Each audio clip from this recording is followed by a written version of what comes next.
Assalamu alaikum wa rahmatullahi wa barakatuh. Should be recording. Bismillah ar-Rahman ar-Rahim.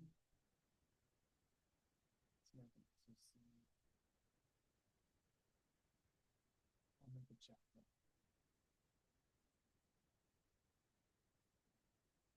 Bismillah ar-Rahman ar-Rahim. Alhamdulillah wa bihi. Salatu wassalamu ala sayyidil mursalin. Allah.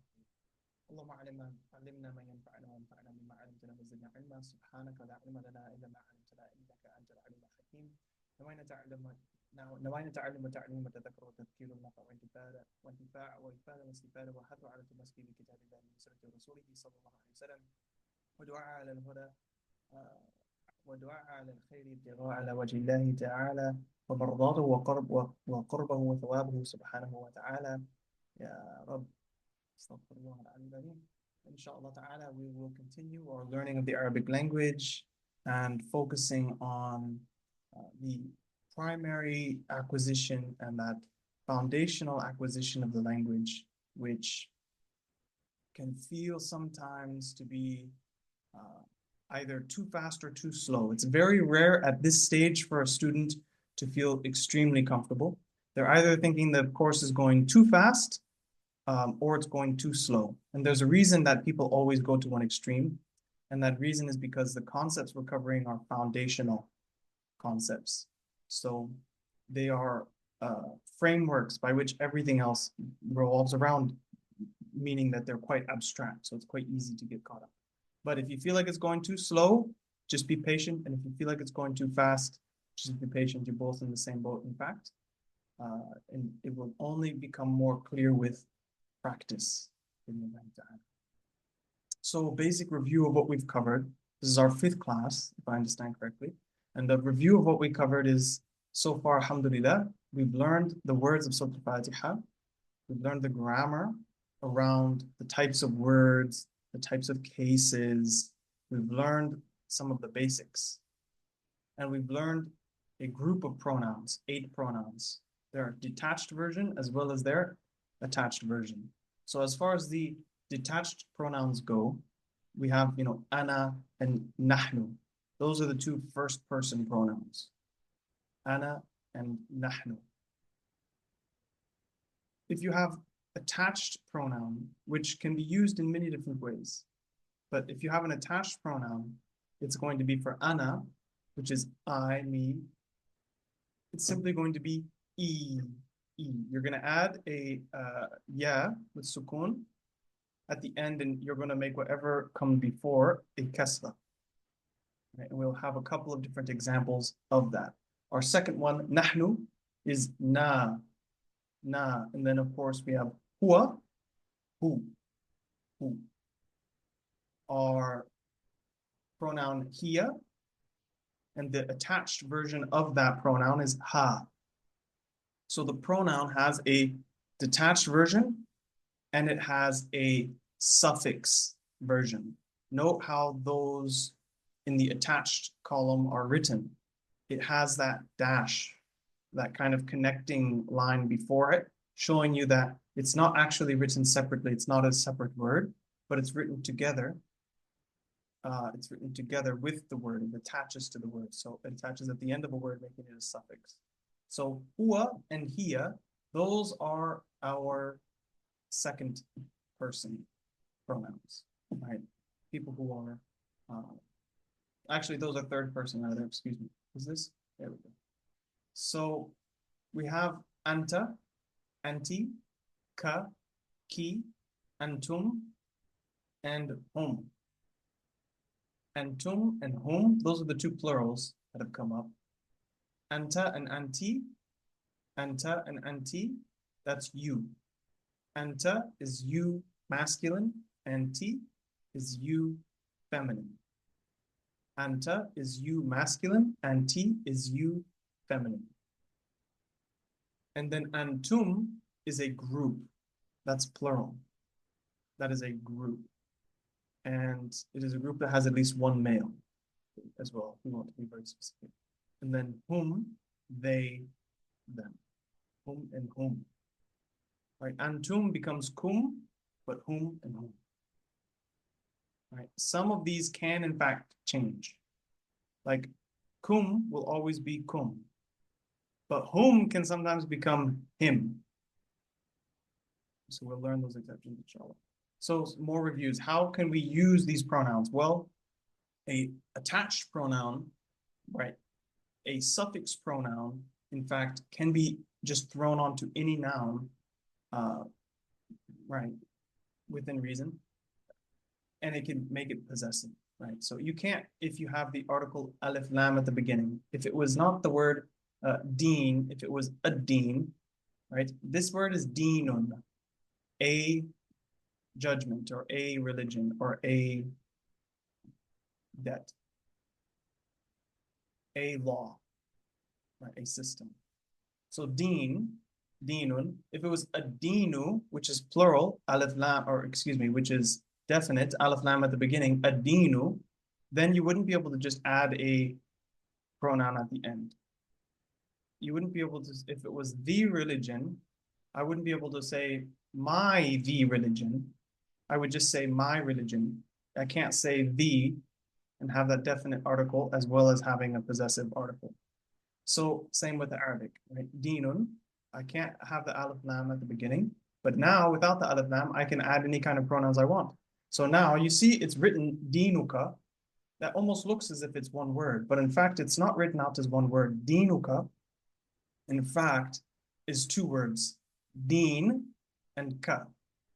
Dinuki, dinuki, right? So that's your religion speaking to a man, your religion speaking to a female. Dinuka, man, dinuki, female. Dinuna, dinuna, our religion, dinukum. So you see you're able to manipulate the words in these ways. This is all review. That's why I'm going through it very quickly. The possessive, we have the three different types, right? Depending how you combine the definite and indefinite. So definite is you have alif lam. Indefinite is you don't. So you have two words. What if you had both the first and second word definite, right? Al-Abdur Rahim. Al-Abdur Rahim, right? So that is both definite. It's speaking about a definite thing, and it is describing that thing. So the merciful slave. Al-Abdur Rahim, right? If you were to say Abdur Rahimi, now you have definite on the second word, but you don't have a definite on the first word. It's Abdur Rahimi. Abdur Rahimi is possessing. The slave belongs to Ar-Rahim.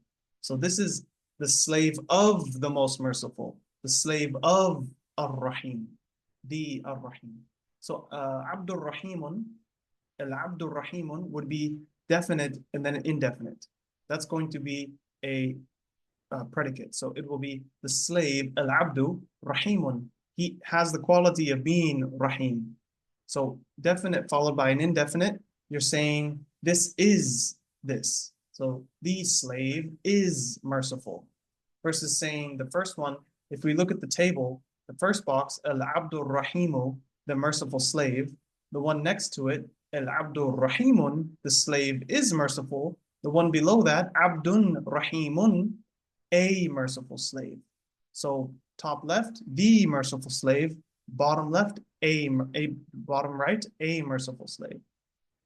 The only one which is extremely different is the possessive construction where we have a indefinite, meaning it does not have the alif lam, followed by definite, meaning it does have the alif lam. But you can see clearly, in fact, Abdu, it is not tanween, so it is actually definite. Abdur Rahim, in English, is the slave of the most merciful. You hear that as well. That is clearly definite. So more ways that we can actually build these possessives. Again, this is review, so I'm going through it quickly, but it was quite a bit of combinations. That was the main thing that we learned just last week was our last class, is that with adding these 8 pronouns, but there's an attached and a detached version, so there's actually 16. And with that, we're able to create so many different things. We're able to create phrases and things like this with possessives. So another way that we can do possessive is with, how did we learn to do possessive before? It's with the harf, right? The lam, right? With a kasra, li. But interestingly, right, alhamdu lillahi, right, alhamdu lillahi, that li, that lam with a kasra, so it's pronounced li, but the letter is called a lam, right? That letter, or excuse me, that word, when it's a lam kasra, is a harf, and it's a harf which is its definition or its description or its use in the sentence oftentimes can be used to describe possession, such as alhamdulillah. The hamd, the praise, that belongs to Allah. That's Allah's, right? Hada li. This belongs to me. This is mine. You could say li is mine. So lahu, it's his. Laha, it's hers. Laka, right? Hada laka. This is yours. This belongs to you, right? If I could tell you you're leaving the classroom and I stop you and I say, wait, this is yours. You forgot this. This is yours, right? Or I could say, this is mine. Hada li. Hada li. You see it changed, right? Hada lakum. Hada lahum. Hada lana. Notice that it should be li, but it's being used with a fatha. Right, this is one of the rare cases, but it's very common use. So this is something which you just have to know. But most of the time, you're not going to be dealing with the harf and things like that changing. And remember, we learned 2 types of sentences. We've gone beyond words now. So we've learned quite a bit about Arabic words. And you might think it's gone too slow, these classes. You've learned quite a bit about Arabic words in the last 4 classes. Now we're putting them together into sentences. Al-jumla, right? Al-jumlatul fi'liya, a verbal sentence. How are we going to make jumlatul fi'liya? We haven't learned any verbs. We haven't learned much. We've learned about the nominal sentence in a little bit more depth, a jumlatul ismiya. But when are we going to learn about the jumlatul fi'liya? Well, that's what we'll be doing today, inshallah. So the 4 types of cases. Remember, something's going to be marfu', mansoob, majroor, or majzoom. We've looked at majroor a little bit with the harf al-jar that we looked at, harf al-jar. Now, we know about marfu', right? Marfu' is that standard default dhamma pick position. Now we're going to learn about mansoob. So an ism, right? A noun can become mansoob when it is acted upon by various things. One of those things being a verb, right? So Allahu, just taking the word Allah, biwaqf, right? If I'm stopping in the normal conversation, or if I'm reading Quran, I stop at the end of the sentence, right? Bismillah ar-Rahman ar-Rahim, right? Alhamdulillah Rabbil Alameen. We don't say Alhamdulillah Rabbil Alameen. We say Alhamdulillah Rabbil Alameen and we stop. So waqf, I would just say Allah. But grammatically, and if I'm continuing the sentence, I pronounce Allahu, continuing my sentence. But grammatically, I know that that this word is marfu'. By default, it's marfu'. So what if I were to transform it? What if I were to put it into a sentence, right? Na'budu Allah. So how did it change from Allahu? Now in the context of that sentence, it becomes Na'budu Allah. Na'budu Allah. Allah becomes the object of that verb. So Allah is the one receiving that verb. That verb is about Allah, right? So who's the doer of the verb? It's included in the verb. Nahnu na'budu, right? So na'budu, it means nahnu. That's in the noon.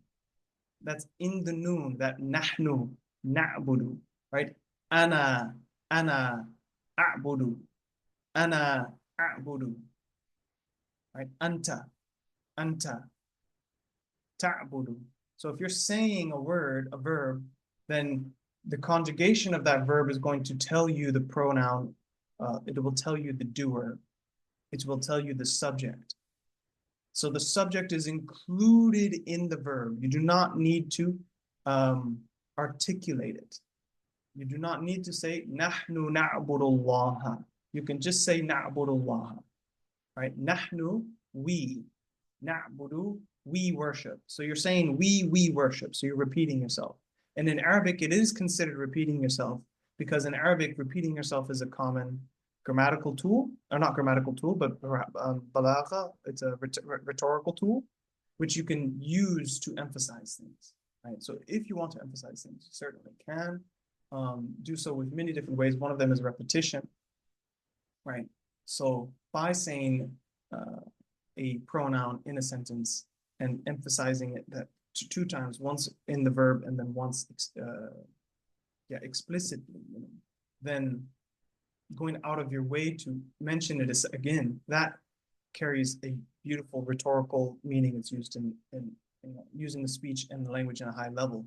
But as far as our concern, don't be tripped up or confused by it or upset by it. Why is it included? Why is it not? Why is it missing? Shouldn't it be there? Should I add it or not? When you're writing things in Arabic, if you add it or don't add it, I'm fine. But they're both correct, so it's just fine. That's a matter of refinement. I'm not going to be upset if people add it and then I'm not going to count it wrong by saying you should have had less emphasis. Okay.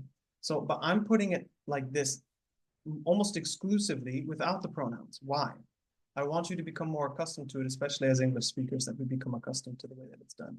So, na'budullah. It's not nahnu, it can be nahnu na'budullah, but na'budullah is perfectly correct. You shouldn't feel a need to change it. Rabb, right? So Rabbun, right? Rabb. I'm adding that alif lam to make it definite, to make it explicit that I'm intending this as definite. So Rabbu, na'buru rabba. It became mansub. How do I know that it is mansub? It's mansub because of the fatha. It's mansub because of the verb. So one is a action and one is a acted upon, is a receiver or object of that action. So the verb is affecting the direct object, and it is changing its case from marfu', which would be by default, right, or nothing, whatever you want to think, and putting it in the sentence. When you're picking the case ending, you're deciding fatha because it is nasb. Mansub, it is mansub because it's acted upon by a verb, right? If I was reading this sentence and it didn't have a fatha, I would continue to read the sentence and look for where is my direct object that is receiving this verb, right? I would look around. Sometimes it could be that the subject comes after the verb in many cases. Sometimes at the end of the sentence. The word order is not the main indicator of meaning in Arabic. The case endings are the main indicator of meaning. Okay. What about this other word that we know? Nasta'een ar-Rahman. Nasta'een. So ar-Rahmanu, Nasta'een ar-Rahmana. Right? Ar-Rahmanu, Nasta'een ar-Rahmana. Nasta'een ar-Rahmana. Ar-Rahimu, Nasta'een ar-Rahima. Nasta'een ar-Rahima. And if you're stopping, Nasta'een ar-Rahim. Nasta'een ar-Rahim. Okay, this is mansub. Mansub is when the fatha is the last case. The last letter has a fatha case ending. How am I making all the different conjugations? So, tasrif al-af'al is conjugating verbs. So the conjugation of verbs has to do with, for present tense, the beginning. For past tense, the end. Okay? So for beginning, or for present tense words, you're going to look at the beginning. For present tense verbs, you're going to look at the beginning of the word, and that is where you're going to see what subject, right? What type of person it was conjugated to. Was it conjugated to a single present female? Was it conjugated to a first person? Was it conjugated to plural third person, second person? What's happening? Ana is, of course, me, I. Ana a'budu. So if abada, right, ya'budu, it means to worship, then ana a'budu would mean I am worshiping, or I worship. Right, it would be present tense. Ana a'budu. right? A'budu. Anta ta'budu. So a'budu, ta'budu, ya'budu, na'budu, nahnu, na'budu. So you see each way it tells you from the first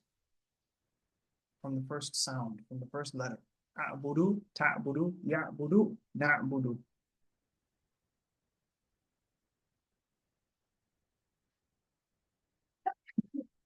Alhamdulillah. Alhamdulillah. Afwan minkum. I've isolated here with color coding the pronoun and the verb. So strictly speaking, a'budu is simply a verb. It's not two words, but it is a conjugated verb. So I would like you to think of, at least I do, that this is like the pronoun kind of built into it, right? So when you're conjugating the verb. So these two different ones I did on the side, one is showing the ayn as a first letter, one is showing the ayn as a middle letter. You know, there are three ways a letter can appear in a cursive Arabic word: at the beginning, in the middle, or at the end. And it has different ways that it's written. We learn about that when we learn how to read Arabic language. So we have an ayn at the first position and an ayn in the middle position. That is simply because the alif does not connect. So because the hamza in a'budu is sitting on an alif, and an alif does not connect with the letter in front of it, even though the ayn is compatible, the ayn will not connect. So while you are writing it, you would write a'budu with the alif and the ayn separated, and you would do ta'budu, ya'budu, la'budu, ila akhiri, with a connected letter. Na'budu, ta'budu, ya'budu, all connect. But if you see the red and the blue, that separation is showing you what is changing and what remains the same. So when you're conjugating a verb, you don't have to rewrite everything from each time. When you're conjugating a verb, think about it as just having like one of those rotating little puzzles. You've got the word, you just need to rotate the beginning or rotate the end, rotate some part of it between a set number of possible variations, and that's how you get an entire verb table. The entire verb table is not 100 different verbs. It's the exact same verb, one verb, but just with very simple pattern of change. So I is a, is the hamza a, right? In the case of going to ayn, a, the ta, right? For anta, it would be ta, ta. Huwa is ya, ya'budu is he worships, or he is worshiping. Both of those are equivalent in meaning. So you can see here, this is the pronoun. This is the pronoun isolated. And whether or not I make the word abada ya'budu, or I make it something else, right? Whatever that word is in that, or whatever the verb is in that blue, that red is going to be staying the same. So I can put any kind of verb in that blue section. And remember, it always stayed the same, right? A'budu, ta'budu, ya'budu, na'budu, nothing changed. The only thing that changed is the first letter. So let's look at this in a little bit with fresher eyes. Allahu is Allah, God, right? The God. Allahu, right?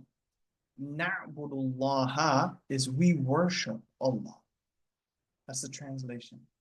Ar-Rabbu, Ar-Rabbu, the Lord. What would I'll ask, we have one or two students tuned in live. So I'll ask, what is Rabbuha? What does Rabbuha mean? Rabbuha. Rabbuha. You can turn on your mic or you can type it. Rabbuha. What would that mean? We're practicing our translations. Rabbuha.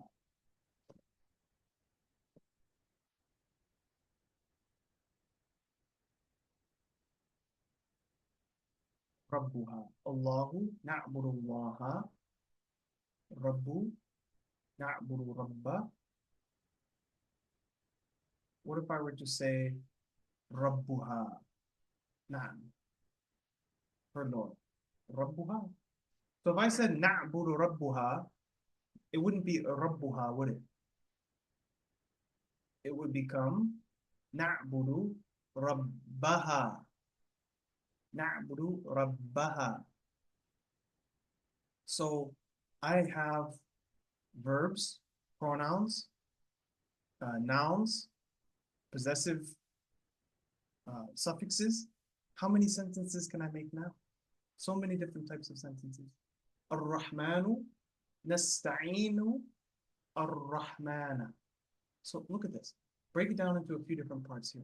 The na is the nahnu, right? Nasta'inu. Then you can see that sta'in, whether it's nasta'in or asta'in or yasta'in, that stays the same. That's the verb part. The beginning is the pronoun part. That's the conjugation part. The blue, that's the verb part. That's staying the same. Whether it's me, her, you, we, whoever it's doing the verb, that part stays the same, that blue part. And then the verb that it, or the, excuse me, the noun that's acting upon changes to mansub. So, okay, well, what about for past tense? What am I supposed to do for that? So, ana is a'budu. We learned that, ana a'budu. How do I say it past tense? Right, so abada is the past tense standard. Abada ya'budu is how we'll usually refer to something. Huwa is the, in the Arabic language, is used as the standard for verbs. So abada ya'budu is used as the standard when a verb is presented. So for ana, it's a'budu, abadtu, abadtu, with a dhamma, abadtu. Anta, abadta, abadta. Huwa, would be ya'budu, and then it would be abada, abada, abada. Nahnu, na'budu, of course, and then abadna, abadna. Notice anything? Interesting, the na is the same as the pronoun. What is a coincidence? So look at how the endings happen on this. The endings on here were quite different. Ana, a'budu, abadtu, abadtu. If you look at only the pronoun isolated, the conjugated part isolated, that's in red. The red part is what changes for the verb. Ana a'budu. That first column, a'budu, ta'budu, ya'budu, na'budu, that column is present tense. I worship, you worship, he worships, we worship. The next column is past tense. That red, tu, ta, right? Na, one of them is blank, there's no change. Abada, as the standard that we're using to change from, it just remains abada. No change. No change. So, ana abadtu. Abadtu. Okay? Look very closely. In fact, I'll even go back a slide and you can see here. Look at the blue verb. A'budu, abadtu. Where is the sukun in the present tense? Is it the first, second, or third letter? What about for ta'budu? Ya'budu, na'budu. Every time the Arabic word is in present tense, the conjugation happens at the beginning. And right next to the conjugation, the letter takes a sukun. So, a'budu, the ain becomes ain sakin. Ta'budu, the ain is ain sakin. Ta'budu. The conjugation happens at the beginning of the verb. For which one? Present or past? Present. For past tense, the conjugation happens at the end of the verb, right? Abadtu, abadta, abadna. So the conjugation happens at the end of the verb. The sukun comes at the end of the verb. Sukun is at the end of the verb. You look at the blue verb. It's written out in blue. That first column, or the one on our right-hand side, the rightmost side, I'm thinking from right to left, it's all taking that the second on that first letter. Whatever the first letter might be, remember our root system. This is a three-letter root. Ain, ba, dal. The three-letter root. So whatever it may be there, the pattern is always going to be the same. It's like a skeleton. You can just put anything else in there. So for past tense, it's the end of the verb that takes the conjugating, that takes the changes. So that's why it's the second. So that's one way you can help remember it as well. Where am I changing it? It's at the beginning of the verb, then it's present tense. If it's at the end of the verb, it's past tense. And we looked at this. So fatha, sakin, sukun. Abad, ba, the, with no fatha, dadudi, no, just the. Abad, abadtu, abadta, abadna. So,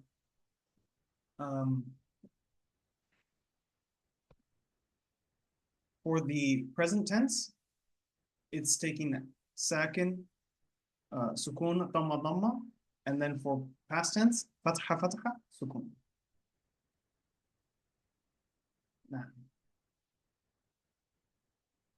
Amthal. So, looking at the word for worship, we have a few different examples from the Quran. قالوا نعبد أصناما فنظل لها عاكفين ولكن اعبدوا الله الذي يتوفاكم. In Surah Hajj, ومن الناس من يعبد الله على حرف. You see the red highlighted ism. The red highlighted ism has taken the change that we described. It went from marfu' to becoming mansub. قالوا, that is the verb. نعبد, that's the verb. أصناما, that has become, it is receiving, right? It is receiving the verb. And then again from here, min al-nas, right? From amongst people, there are those who worship God. Ala harf, ولكن أعبد الله الذي يتوفاكم. يتوفاكم. I worship the Lord, I worship God, rather, the one who will cause all of you to die. So these are some of the verses of the Quran. Now, why am I pointing these out? One, of course, for the barakah. We're in desperate need of. And one intention I had is for us to get the practice of engaging with the Quran in Arabic and not just reading it, but thinking about it. So, na'budu asnaman, we should be thinking about how is this na'budu, I recognize it. A'budu and ya'budu, I made those ones pick because they're different. They're conjugated of the same verb. But na'budu, I mean, that's exactly the same form and everything that it shows up inside of Surah Al-Fatiha. So anytime you read that word, you should recognize it. As na'budu, we worship. I mean, you should recognize that word every single time you see it. That's all languages, is recognizing words. So you should know that, and you should see that fatha. I don't know why it's tanween fatha. I don't know why it ends in an alif. Maybe you do. That's great. Maybe you don't. You don't have to, not at this stage. But you do know it's ending in a fatha. I mean, is that a dhamma? Is it a kasra? No. Asnaman, for some reason, it's a fatha. So we know this is what's happening. So that verb is acting on them. A'budullaha, and then ya'budullaha is, of course, Allah, the object of our worship. And we have some more examples here as well. I would like you to use these as a breakdown during the time between classes. When I hand these slides out, go through these and make sure that you practice how these effects take place. We have several different verbs, in fact, at play here, right here. وَجَعَلَ مِنْهُمُ الْقِرَدَةَ. What is that? جَعَلَ مِنْهُمْ الْقِرَدَةَ. That is a fatha. Minhum, from amongst them. We know both of those. Min is from, and whom. We know those words. Ja'ala, we don't know. So something, minhum. Qiradata, we don't know. Khanazir, we don't know. But breathe through practice. Abada, that's a word I should recognize. Abada, I know that one. Right? Na'budu, okay, this one, it changed at the beginning. That means it's present tense. What did it do? Did it do a ta? Did it do a? Did it do a na? Did it do a ya? It's a na, nahnu, na'budu, na'budu. Okay, this means we worship. So this is how we have to be approaching this, is practicing with as many different examples as we can pull up from the Quran. And what I want us to do at these early stages is get as much practice with the vocabulary as possible, which is why we always have the handouts and the assessments or the guided learnings every single week. So make sure that we stay on track with those. If you come up with any questions, make sure that you reach out and ask before it becomes too long in between. I think we went through rather quick. It's only been about 40 minutes. We went through a little bit quick. Alhamdulillah. If we have any question from our live students, otherwise we'll give everybody a chance to practice these at home. Let's see any messages. And just to conclude, Barakallahu feekum ajma'een. May Allah bless all of you for your kind gifts and du'as and well wishes and everything. Barakallahu feekum. I'm so grateful for everyone. Alhamdulillah, those who don't know, my daughter was just born 9 days ago. Alhamdulillah. And she is in good health. So barakallahu feekum wa iyyakum wa akthar wa ahsan for all of your du'as. May Allah accept and give all of you and your families even better. أنا عائشة أنا مسلمة مرحبا بك عائشة. And if you have any questions, don't hesitate to ask. بإذن تعالى. بارك الله فيكم أجمعين. السلام عليكم ورحمة الله وبركاته.